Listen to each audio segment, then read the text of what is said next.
नमस्कार, भारत 24 देख रहे हैं आप। आपके साथ मैं हूं सुरभि तिवारी और मैं हूं आपके साथ सचिन दुबे। शुरुआत करते हैं इस वक्त की बड़ी खबर के साथ। तरन हमले पर सूत्रों के हवाले से खबर सामने आई है। अटैक के पीछे खालिस्तानी आतंकियों का हाथ बताया जा रहा है। ये बड़ी खबर हम आपको बता रहे हैं। रॉकेट लॉन्चर से हमला किया गया, जिसके बाद जांच हुई तो अभी तक के खुलासे के मुताबिक आखिर इस पूरे मामले के पीछे किसका हाथ है वो सामने आ चुका है। तो देखिए, जिस तरीके से पहले ही अनुमान जताया जा रहा था और हमने भी इस बात का जिक्र किया था कि कहीं इस मामले में ऐसा ना हो कि आतंकियों का हाथ बताया जाए, लेकिन अब खालिस्तानी आतंकी रिंदा के पैतृक गांव में यह हमला हुआ था और इसी वजह से माना यह जा रहा है कि इसमें भी आतंकियों का हाथ कहीं ना कहीं है। आईएसआई के इशारे पर घटना को अंजाम देने की कोशिश की गई थी और रिंदा की मौत की खबर के कुछ दिन के बाद ही यह हमला किया गया। हालांकि पुलिस स्टेशन में जिस तरीके से हमला हुआ रात 1 बजे और उसके बाद ये बताया जा रहा है कि पुलिस स्टेशन को भी नुकसान का सामना करना पड़ा है। थाने पर हमला किया गया था और साथ ही अब इस हमले के तार पाकिस्तान से जुड़े हुए बताए जा रहे हैं। देखिए, इस पूरे मामले में आरपीजी का इस्तेमाल किया गया है। आरपीजी बहुत ही खतरनाक, अगर हम बात करें तो मिसाइल है। पंजाब में लॉ एंड ऑर्डर का जनाजा निकला पड़ा है। आज तरन तारण के सरहाली में जैसे आरपीजी अटैक हुआ है, ये दर्शाता है कि पंजाब सुरक्षित नहीं है, पंजाब सुरक्षित हाथों में नहीं है और पंजाब की सरकार लॉ एंड ऑर्डर लेकर गंभीर नहीं है। लॉ एंड ऑर्डर में सरकार फेल है और मैं बेनती करूंगा पंजाब के राज्यपाल से कि इस पे सख्त नोटिस ले, सरकार को हदायत जारी करे कि सरकार इधर उधर घूमने की बजाय पंजाब का ध्यान रखे। सरकार को पंजाब का ध्यान नहीं, सरकार को केजरीवाल का ध्यान है। तो देखिए, तरन तारण में हमला हुआ है और जैसा कि हम जिक्र कर रहे हैं, आरपीजी अटैक हुआ है जो कि काफी खतरनाक माना जाता है। और इससे पहले भी देखिए, मोहाली स्थित एक हेडक्वार्टर में भी यह हमला किया गया था। वहां पर भी ऐसी घटना सामने आई थी। देर रात वहां पर भी हमला हुआ था और देर रात 1 बजे यहां पर भी हमला हुआ है। जांच लगातार जारी है। खालिस्तानी जो कनेक्शन है वो इस पूरे हमले में सामने आ रहा है। तो फिलहाल वो तस्वीरें भी हम आपको दिखा रहे हैं कि देखिए, ये वही पुलिस स्टेशन है जिसपे रात 1 बजे तकरीबन यह हमला बताया जा रहा था, जब रॉकेट लॉन्चर का इस्तेमाल करते हुए यह हमला किया गया। और देखिए, वो तस्वीर भी हम आपको दिखा रहे हैं कि कैसे जब जो गेट का हिस्सा था उस गेट को क्षति पहुंची है और रॉकेट लॉन्चर का वो छोटा सा हिस्सा भी हम आपको दिखा रहे हैं जो कि पुलिस स्टेशन के भीतर देखा गया था। तो पंजाब को दहलाने की एक बड़ी साजिश जो कि कहीं ना कहीं एक मामूली यह हम कह सकते हैं कि नुकसान पर लोगों की जानें जरूर बच गई, किसी के हताहत होने की कोई खबर सामने नहीं आई है। तमाम जानकारी के लिए हमारे साथ बलवीर सिंह जुड़े हुए। बलवीर, क्या अपडेट है? देखिए, इससे पूरा आतंकी कनेक्शन भी सामने आ रहा है, खालिस्तानी कनेक्शन सामने आ रहा है। जांच में जो प्रक्रिया आगे बढ़ रही है उसमें अभी तक क्या अपडेट है? जी, बताना चाहेंगे कि जो सरेहाली थाने पे आरपीजी अटैक हुआ है, इसको लेकर पंजाब के जो डीजीपी हैं उन्होंने भी इस पे ट्वीट किया हुआ है और डीजीपी जो है इस एरिया के हैं वो यहाँ पर पहुँच रहे हैं और फॉरेस्ट टीम जो अभी तक यहाँ पहुँच चुकी है, जिसको लेकर जो भी तथ्य हैं अगले वो सामने आएंगे। इसी यहाँ भी ये भी बता दिया कि पुलिस की ओर से इलाके में चौकसी बहुत तेज कर दी गई है ताकि जो व्यक्ति हैं जिन्होंने ये हमला किया है उसको जल्दी पकड़ लिया जाए। ठीक है बलजीत, बहुत शुक्रिया आपका तमाम जानकारी हम तक पहुंचाने के लिए। हमारे साथ न्यूज रूम से हमारे सहयोगी मोनिका हमारे साथ इस वक्त जुड़ चुके हैं। मोनिका, इस वक्त आपके पास इस खबर को लेकर क्या कुछ अपडेट है, जरा अपडेट हमें दीजिए। सुरभि, आपको बता दें कि सबसे बड़ा अपडेट यही मिल रहा है कि इस पूरे इलाके को सील कर दिया गया है। लोगों की आवाजाही पर पूरी तरह रोक लगा दी गई है और जो रॉकेट गिरा वो रॉकेट पुलिस स्टेशन में नहीं बल्कि मुख्य दरवाजे पर गिरा था और उससे टकराकर वो पुलिस स्टेशन के अंदर गिरा, जिसके बाद पूरी बिल्डिंग क्षतिग्रस्त हो चुकी है।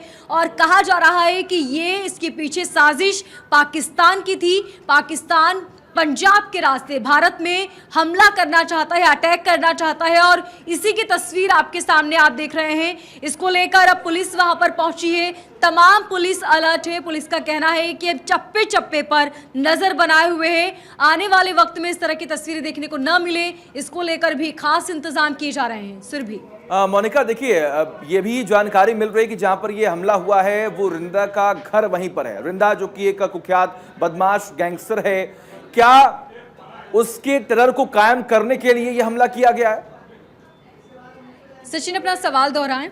मेरा सवाल ये है मोनिका कि देखिए रिंदा का यहाँ पर बार बार जिक्र हो रहा है। रिंदा वो शख्स जिसकी कुछ दिनों पहले मृत्यु हो चुकी है, रिंदा वो शख्स जो कि कुख्यात बदमाश है, कुख्यात गैंगस्टर है। सवाल ये है मेरा कि ये जो हमला हुआ है वो उसी के घर के इलाके में हुआ है। क्या उसके टेरर को, क्या उसके आतंक को कायम करने के लिए ये हमला किया गया? सचिन, ये कह पाना फिलहाल मुश्किल है, जांच का विषय है। पुलिस का कहना है कि हर पहलू से जांच की जा रही है और जांच रिपोर्ट आने के बाद ही तस्वीर साफ हो पाएगी। उसके बाद ही कहा जा सकता है कि आखिर इसके पीछे का मकसद क्या था, और जो भी हो इसके पीछे का मकसद पंजाब को दहलाने का था, और इसी वजह से हर पहलू से जांच की जा रही है। जांच होने के बाद तस्वीर साफ हो पाएगी। बिल्कुल ठीक कहा मोनिका आपने, क्योंकि जांच में बहुत ज़्यादा कहीं ना कहीं इस बारे में बहुत अहम हो जाती है और हर कड़ी से, हर एंगल से तफ्तीश करने की कोशिश पंजाब पुलिस की तरफ से की जा रही है। लेकिन क्या ये माना जा सकता है, जिस तरीके से ये कहा जा रहा है कि आईएसआई के इशारे पर हमला किया गया, दहलाने की पंजाब को कोशिश की गई लेकिन नाकामयाबी हाथ लगी है। फिलहाल क्या यह अनुमान लगाया जा सकता है कि आने वाले समय में भी इस तरीके के हमले देखे जा सकते हैं?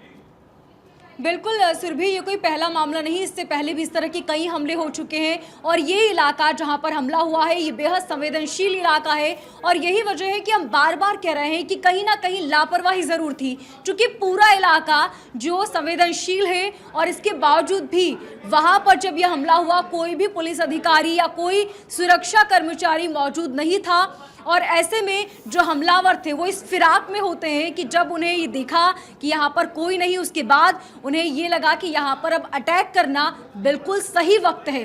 और ऐसे में ये बड़ी लापरवाही है। यदि वहाँ पर कोई व्यक्ति होता तो शायद ये पता लगाना आसान हो जाता कि आखिर ये हमला किसने किया है। बिल्कुल मोनिका, देखिए अभी तक जो खबरें मिल पा रही हैं उसके हिसाब से ये बताया जा रहा है कि 2 शख्स वहां पर मौजूद थे और उन दोनों शख्स ने मिलकर ही ये हमला किया है। लेकिन देखिए सवाल ये भी है कि बार बार ऐसा क्यों हो रहा है, आखिर इसके पीछे का मकसद क्या है? और खास तौर पर पंजाब में ये जो लॉ एंड ऑर्डर को बिगाड़ने की पूरी कोशिश की जा रही है, आखिर इसको कब तक वहां की प्रशासन संभाल पाएगी? क्योंकि विपक्ष जो है वो इस पूरे मुद्दे को लेकर काफी ज्यादा मुखर है। बिल्कुल ठीक कहा आपने, और इस पूरे मामले को लेकर फिलहाल अभी जांच जारी है। और साथ ही सचिन, ये भी कहा जा रहा है कि पूरे इलाके की फिलहाल नाकेबंदी कर दी गई है, हर पहलू से जांच की जा रही है और इसी के साथ अब हर एंगल से जांच होगी, क्योंकि कहा जा रहा है कि पाकिस्तान की साजिश है और पाकिस्तान ने पंजाब के रास्ते भारत को दहलाने की एक बार फिर से नाकाम कोशिश की है। तो बिल्कुल कहीं ना कहीं पाकिस्तानी एंगल भी इसमें निकल कर के सामने आ रहा है और इसी कड़ी को लेकर क्या पाकिस्तान को लेकर या फिर हम आईएसआई एंगल या खालिस्तानी एंगल की भी बात करें तो इसमें अब पुलिस ये तफ्तीश में जुटी हुई है कि आखिर कौन वो लोग थे जिन्होंने ये हमला किया।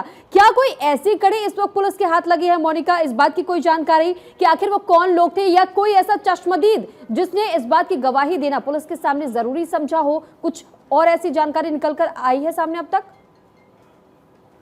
देखिए सुरभि, फिलहाल पुलिस का कहना है कि अभी जांच की जाएगी। गनीमत रही कि जिस वक्त ये हादसा हुआ उस वक्त वहां पर कोई मौजूद नहीं था, वरना जनहानि हो सकती थी। पुलिस का कहना है कि हर पहलू से जांच की जाएगी और जांच के बाद ही ये साफ हो पाएगा। लेकिन ये कहना गलत नहीं होगा कि ये बड़ी साजिश थी, यहाँ पर किस तरह पंजाब को दहलाने की कोशिश थी और ये पाकिस्तान द्वारा हमला किया हो सकता है। ये अभी फिलहाल तस्वीर कुछ साफ। ठीक है मोनिका, आएंगे आपके पास। इसी बीच देखिए एक बड़ी खबर सामने आ रही है। तरन में रॉकेट हमले पर बड़ा खुलासा हुआ है। हमले के वक्त थाने में 9 पुलिसकर्मी मौके पर मौजूद थे। आतंकी एंगल से भी मामले की जांच जारी है। तो फिलहाल ये बड़ी खबर इस वक्त आपको बता रहे थे, तरन में रॉकेट हमले को लेकर के एक बड़ा खुलासा, एक बड़ा अपडेट इस वक्त आपको बता रहे हैं। हमले के वक्त थाने में कुल 9 पुलिसकर्मी मौजूद बताए जा रहे थे। आतंकी एंगल से भी अब इस मामले की जांच की जा रही है। वो तस्वीरें भी लगातार हम आप तक पहुंचाने की कोशिश कर रहे हैं कि देखिए जो मुख्य दरवाजा था पुलिस स्टेशन का उससे नुकसान पहुंचा है और किस तरीके से इस पूरे मामले को लेकर के कहा जा रहा है कि पता लगाने की कोशिश की आतंकी एंगल इसमें है या नहीं। और देखिए खालिस्तानी कनेक्शन तो सामने आ ही रहा है, आईएसआई का भी कनेक्शन सामने आ रहा है। अब तमाम बड़े खुलासे होने बाकी हैं। देखिए जांच, लगातार जांच जो है वो आगे बढ़ रही है। पहले खुलासा ये हुआ कि 2 शख्स ने मिलकर ये हमला किया है। अब खबर ये सामने आ रही है कि हमले के वक्त 9 पुलिसकर्मी उस स्टेशन के अंदर मौजूद थे। लेकिन संदेश क्या है, संदेश देने का क्या प्रयास किया गया, मकसद क्या है, अभी ये जांच का विषय है। 3 तस्वीर जरा इस पर गौर कीजिए। थाने पर हमला हुआ, जिस थाने पर हमला हुआ है उसकी तस्वीर हम आपको दिखा रहे हैं। हमले के बाद की एक तस्वीर देखिए, जब वहां का मेन गेट का जो शीशा है वो टूट गया। और वही तीसरी तस्वीर आपके सामने है, यानी कि जब रॉकेट लॉन्चर से ये रॉकेट दागने का प्रयास किया गया तो रॉकेट का एक छोटा सा हिस्सा आप उस स्टेशन में देख पा रहे हैं।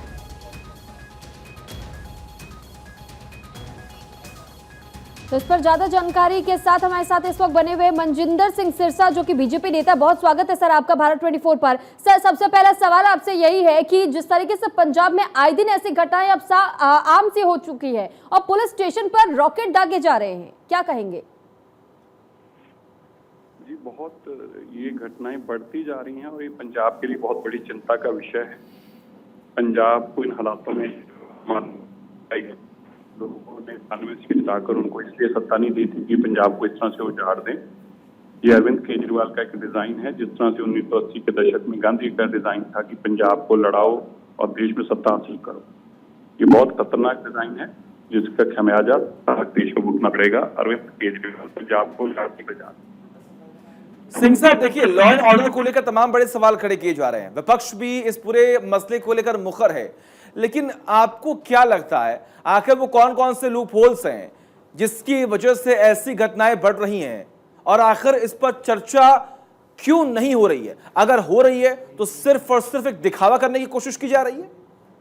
नहीं, देखिए, पहली बात है, लॉ एंड ऑर्डर तो 2 कंट्रोल में आएगा जब सरकार के हाथ में। सरकार तो अरविंद केजरीवाल दिल्ली से चला रहे हैं, तो लॉ एंड ऑर्डर तो पंजाब के लोगों के हाथ में कंट्रोल में है ही नहीं है, इसलिए कंट्रोल में आ ही नहीं सकता। दूसरी बात, ये जो सारा काम है इस जानबूझकर पंजाब की पुलिस को काम नहीं करने दिया जा रहा। पंजाब के हालातों को जानबूझकर बिगाड़ा जा रहा है ताकि फिर इनको आतंकी घोषित कर, लड़ाई इनको मरवा कर पंजाब के लोगों को नुकसान करके देश में सत्ता हासिल की जाए। ये गांधी परिवार ने भी यही काम किया। सिंह साहब, माफ कीजिएगा, आपकी बात की समझ में नहीं आई। अगर वहां की जनता को यह मैसेज मिल रहा है कि पुलिस यहाँ पर सुरक्षित नहीं है, हमला हो रहा है, जनता परेशान होगी, तो आखिर इससे आम आदमी पार्टी को फायदा कैसे पहुंचेगा? तो आम आदमी पार्टी इन्हीं लोगों को मरवाएगी और देश में ये बताएगी कि देखिए, हमने पंजाब के अंदर आतंक को खत्म कर दिया, इसलिए हमें देश में वोट दी जाए। यही काम गांधी परिवार ने किया, बिल्कुल यही मॉडल उनका, उसी मॉडल पे ही अरविंद केजरीवाल काम कर रहे हैं। तो इस ओछी राजनीति की जिम्मेदारी आप आम आदमी पार्टी को बोल रहे हैं? नहीं, अरविंद केजरीवाल। यानी सर, आप ये कहना चाह रहे हैं मनजिंदर जी कि अगर ये घटनाएं हो रही हैं पंजाब में तो जानबूझकर इसे करवाया जा रहा है और आम आदमी पार्टी का हाथ है? जी, अरविंद केजरीवाल ही ये सब कुछ कर रहे हैं और करवा रहे हैं और लूज छोड़ रहे हैं। पंजाब पुलिस को कार्रवाई नहीं करने दे रहे ताकि हालात बिगड़े, फिर वो दिखाएं, एक मसीहा बनकर आए, लोगों को मारें और हालातों को ठीक करें और फिर आके बताएं कि देखिए मैंने पंजाब तो क्या मनजिंदर जी आप ये समझते हैं कि वोट बैंक हासिल करने का या बनाने का तरीका है? हाँ, बिल्कुल, ये पोलराइज करने का वोट बैंक देश में एक तरीका है। मैंने बताया ये कोई नया तरीका नहीं, 1980 में गांधी परिवार ने भी इसी डिजाइन पे काम किया। सिंह साहब, बीजेपी का स्टैंड क्या होगा? क्योंकि देखिए, पहली बार नहीं है, पिछली बार भी हमने देखा था मोहाली में ऐसा ही हमला हुआ था, हालांकि उस वक्त भी कोई घायल नहीं हुआ था, इस बार भी कोई घायल नहीं हुआ, ये अच्छी बात है। लेकिन बीजेपी का स्टैंड क्या होने वाला है? क्या आपकी तरफ से इस पूरे मसले को लेकर कोई विरोध या कोई प्रदर्शन होने वाला है? देखिए, उनकी सरकार है, हम तो उनको चेतावनी बार बार दे सकते हैं कि आप जिस रास्ते चले हैं वो रास्ता खतरनाक है। पंजाब के हालात बिगड़ते जा रहे हैं। अरविंद केजरीवाल पंजाब के मुख्यमंत्री के हाथ में कमांड दे, पंजाब पुलिस के हाथ में कमांड दे, तभी पंजाब को बचाया जा सकता है। ठीक है, मनजिंदर सिंह सिरसा जी हमारे साथ जुड़े हुए थे, बहुत धन्यवाद सर आपका हमारे साथ जुड़ने के लिए और अपनी बात को रखने के लिए। और चलिए आगे बढ़ते हैं। गुजरात में सरकार बनने की कवायद अब तेज हो चुकी है। जी हां, बीजेपी को प्रचंड बहुमत मिला। सुबह 11 बजे विधायक दल की बैठक होनी है, ये बड़ी खबर हम आपको बता रहे हैं। इस बैठक में दरअसल ये बताया जा रहा है कि कई नेता मौजूद होंगे, चर्चित चेहरे मौजूद होंगे। राजनाथ सिंह, बीएस येदियुरप्पा भी मौजूदगी अपनी दर्ज कराएंगे। बैठक में अर्जुन मुंडा भी शामिल होंगे। तो 3 नेताओं को बनाया गया है पर्यवेक्षक, और ऐसे में देखिए कि ये अहम भूमिका निभाने के लिए पर्यवेक्षकों को पहले से ही ये बता दिया गया है कि आखिर किस प्रकार की उनकी भूमिका रहने वाली है और इस बैठक में किन किन मुद्दों को लेकर के चर्चा की जानी है, क्योंकि बहुत अहम हो जाता है जब आप सरकार बनाने के एवज पर हो और ऐसे में हर किसी की राय बहुत ज्यादा मायने रखती है। देखिए, तमाम तैयारियां लगातार हो रही हैं। आज विधायक दल की बैठक है और इसमें विधायक दल का नेता चुना जाएगा और जो नेता चुना जाएगा वही होगा मुख्यमंत्री का चेहरा। हालांकि गृह मंत्री अमित शाह ने इस बात का पहले जिक्र कर दिया है कि आखिर मुख्यमंत्री कौन बनने वाला है। आज तमाम बड़े चेहरे मौके पर पहुंचेंगे, जो पर्यवेक्षक बनाए गए वो मौके पर पहुंचेंगे। तमाम तैयारियां लगातार जोरों शोरों से की जा रही हैं। शपथ ग्रहण की तारीख का भी ऐलान कर दिया गया है। शपथ ग्रहण समारोह होगा और उसमें मुख्यमंत्री पद की शपथ ली जाएगी। अब देखना यहाँ पर होगा कि आज इस बैठक में क्या दिलचस्प बातें सामने आ रही हैं। बीजेपी ऑफिस से मनीष देसाई इस वक्त हमारे साथ जुड़ चुके हैं, ग्राउंड जीरो पर वो मौजूद है। मनीष, इस वक्त कैसी तस्वीरें आप देख पा रहे हैं, क्योंकि शपथ ग्रहण को लेकर के और साथ ही हम ये कह सकते हैं कि 3 नेताओं को पहले से पर्यवेक्षक के तौर पर बनाया गया, राजनाथ सिंह, बीएस येदियुरप्पा और अर्जुन मुंडा। तो ऐसे में क्या ये माना जाए कि आने वाले समय में किन किन बातों को लेकर के पहले राय मशवरा किया जाएगा और उसके बाद से एक नाम के नतीजे पर पहुंचा जाएगा?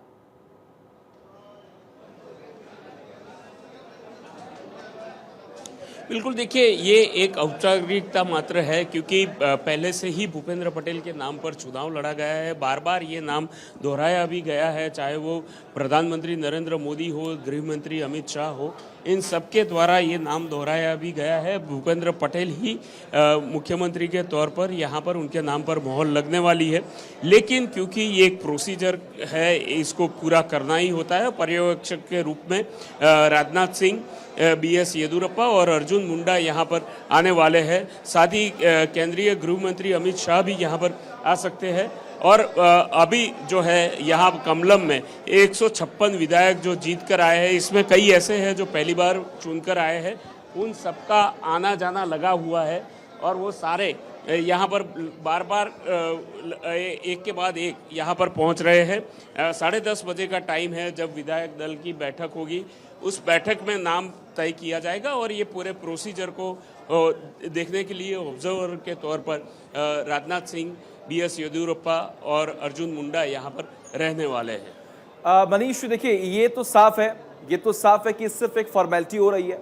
ये पिक्चर क्लियर है कि आखिर कौन मुख्यमंत्री बनने वाला है।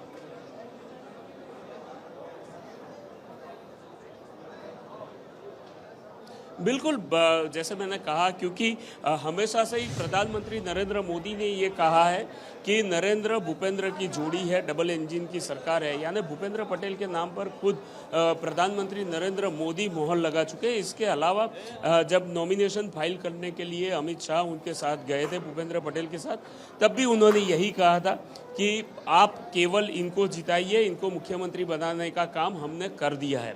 तो साफ है कि भूपेंद्र पटेल गुजरात के नए मुख्यमंत्री बनने वाले, उनके नाम पर चुनाव लड़ा गया है, उनकी अगुवाई में चुनाव लड़ा गया है। और जिस तरह की भारी बहुमत मिली है बीजेपी को, उसके बाद अब ऐसा कोई दूसरा ऑप्शन नहीं बचता कि भूपेंद्र पटेल की बजाय किसी और नाम पर चर्चा हो। लेकिन क्योंकि ये प्रोसीजर का पार्ट है, उसको करना भी जरूरी है।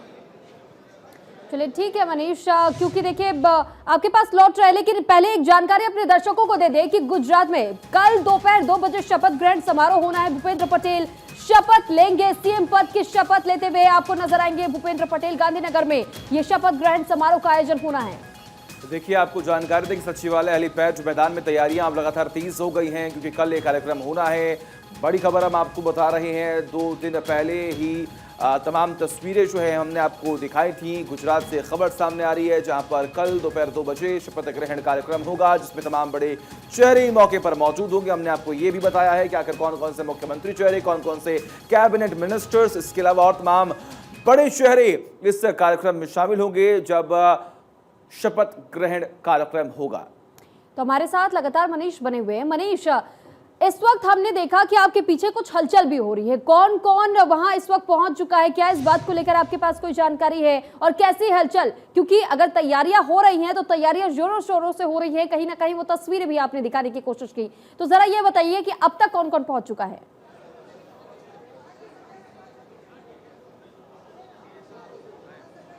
बिल्कुल, देखिए जो 156 विधायक है वो यहाँ पहुँच चुके हैं। और अभी मैं ताज़ा तस्वीरें आपको दिखाता हूँ। जो मुख्यमंत्री है भूपेंद्र पटेल, वो यहाँ पहुँच चुके हैं अपने पूरे काफिले के साथ यहाँ पर पहुँचे हैं भूपेंद्र पटेल। बीएस येदियुरप्पा पहुँच चुके हैं। सबसे पहले बीएस येदियुरप्पा की गाड़ी आपको दिखेगी, वो यहाँ पर पहुँच गए हैं। आप देख सकते हैं कि वो यहाँ पहुँचे। कर्नाटक के पूर्व मुख्यमंत्री है, वो पर्यवेक्षक के रूप में यहाँ पर आए हैं। और वो यहाँ पर आएंगे। इसके अलावा जो 156 विधायक है वो भी यहाँ रहेंगे, जो जिला स्तर के पदाधिकारी है, सांसद है बीजेपी से, वो सारे यहाँ पर रहने वाले हैं, क्योंकि ये बड़ा उत्सव है बीजेपी के लिए। इतनी भारी मात्रा में जब जीत मिली है उनको, तो ये बड़ा उत्सव है उनके लिए। बाकी भी सारे विधायक आप देख सकते हैं कि एक के बाद एक यहाँ पर आ रहे हैं, उनका भी स्वागत किया जा रहा है।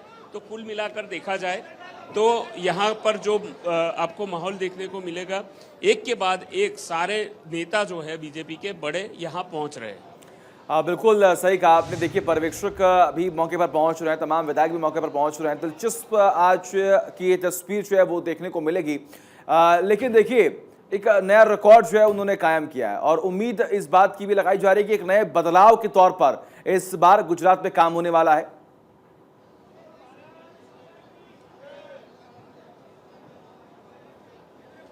बिल्कुल, क्योंकि ये जिस तरह की जीत मिली है बीजेपी को, वो उनके लिए सबसे बड़ी जीत है और इसका बार बार जिक्र किया जा रहा है भूपेंद्र पटेल के द्वारा भी और बाकी नेताओं के द्वारा भी कि उनको बड़ी जिम्मेदारी मिली है पार्टी की तरफ से और लोगों की तरफ से।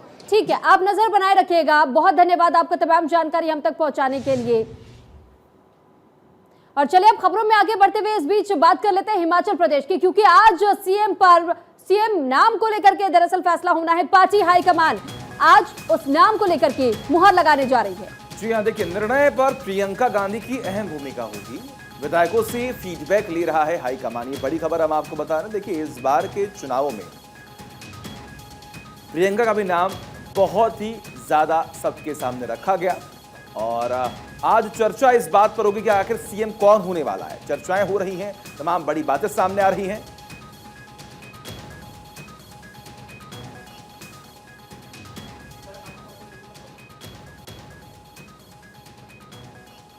तो शिमला से हमारे सहयोगी शिवेंद्र परमार हमारे साथ इस वक्त जुड़ चुके हैं। शिवेंद्र, जरा ये बताइएगा कि आज नाम को लेकर के फैसला हो सकता है, ये बताया जा रहा है। हाईकमान की तरफ से कहा जा रहा है कि नाम ये समझिए कि तय है, तो कौन सा वो प्रमुख चेहरा या वो प्रमुख नाम होगा जिस पर आज मुहर लगने का अनुमान जताया जा रहा है?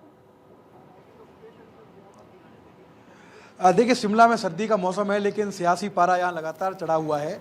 जब से हिमाचल प्रदेश में चुनाव के नतीजे आए हैं, तब से ये सस्पेंस लगातार बना हुआ है कि कांग्रेस का मुख्यमंत्री कौन होगा। और कल जिस तरीके से विधायक दल की बैठक से पहले शक्ति प्रदर्शन हुआ, अलग अलग गुटों के समर्थकों ने नारेबाजी की।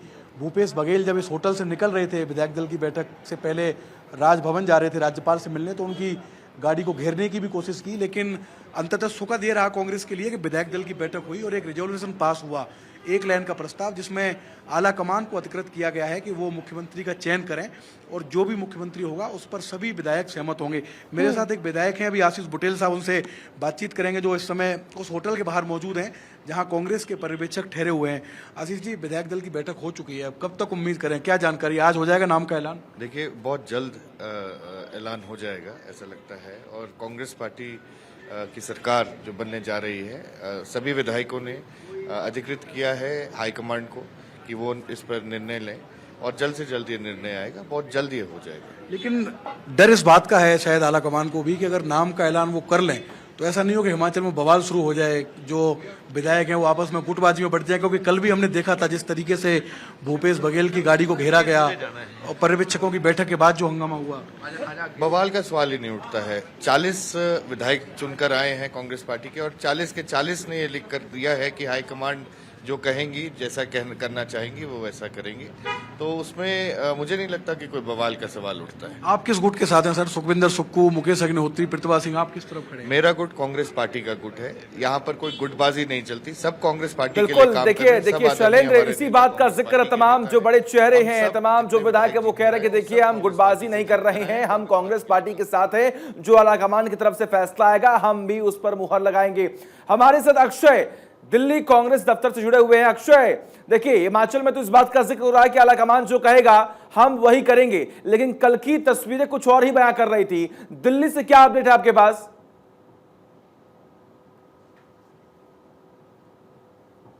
देखिए, कांग्रेस आलाकमान ने पूरी नज़र रखी हुई है और ख़ास बात ये रही कि प्रदेश प्रभारी राजू शुक्ला रहे हैं।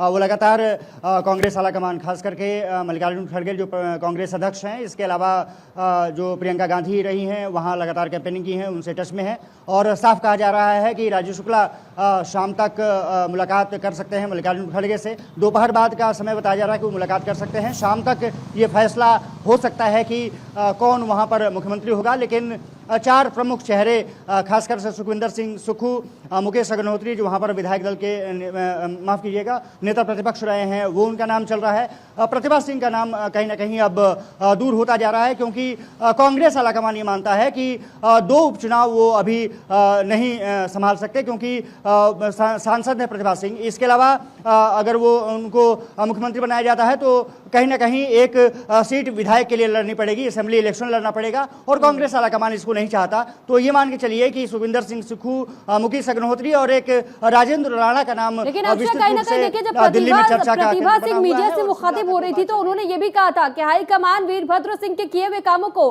ठुकरा नहीं सकते, नजरअंदाज नहीं कर सकते और उन्हीं के बलबूते कांग्रेस को कहीं ना कहीं एक बार फिर से सत्ता की कमान मिली है। तो ऐसे में उनका चेहरा और उनके परिवार को ध्यान में रखते हुए ही हाईकमान फैसला लेगी। तो ये इशारा किस ओर था? और देखिए, निश्चित रूप से प्रतिभा सिंह और विक्रमादित्य की बात करें जो उनके बेटे हैं, उन पर नज़र बिल्कुल है कांग्रेस आलाकमान की और ये कहा जा रहा है कि अगर वो मुख्यमंत्री पद नहीं मिलता है, जिसकी संभावना बहुत कम है कि ना मिले, तो ये मान के चलिए कि जो उनके बेटे हैं उनको एक बड़ा पद दिया जा सकता है। वो गृह भी हो सकता है या वित्त मंत्रालय हो सकता है। तो साफ तौर पर है कि नज़रें शिमला से लेकर के और कांग्रेस मुख्यालय तक, सोनिया गांधी तक नज़रें गड़ाए पड़ी है कांग्रेस। और ये माना जा रहा है कि जब राजू शुक्ला जो कांग्रेस अध्यक्ष है मल्लिकार्जुन खड़गे और प्रियंका गांधी से मिलेंगे, उसके बाद तस्वीरें साफ हो जाएगी। ये कहा जा रहा है कि शाम तक आज शाम तक मुख्यमंत्री हिमाचल प्रदेश में कौन होगा ये तस्वीरें साफ हो जाएंगी, क्योंकि राजीव शुक्ला जो फीडबैक देंगे, क्योंकि अभी कुछ देर पहले शिमला में पर्यवेक्षकों से तमाम बड़े नेताओं ने, मुकेश अग्निहोत्री ने, चलिए ठीक है अक्षय, बहुत बहुत शुक्रिया आपका।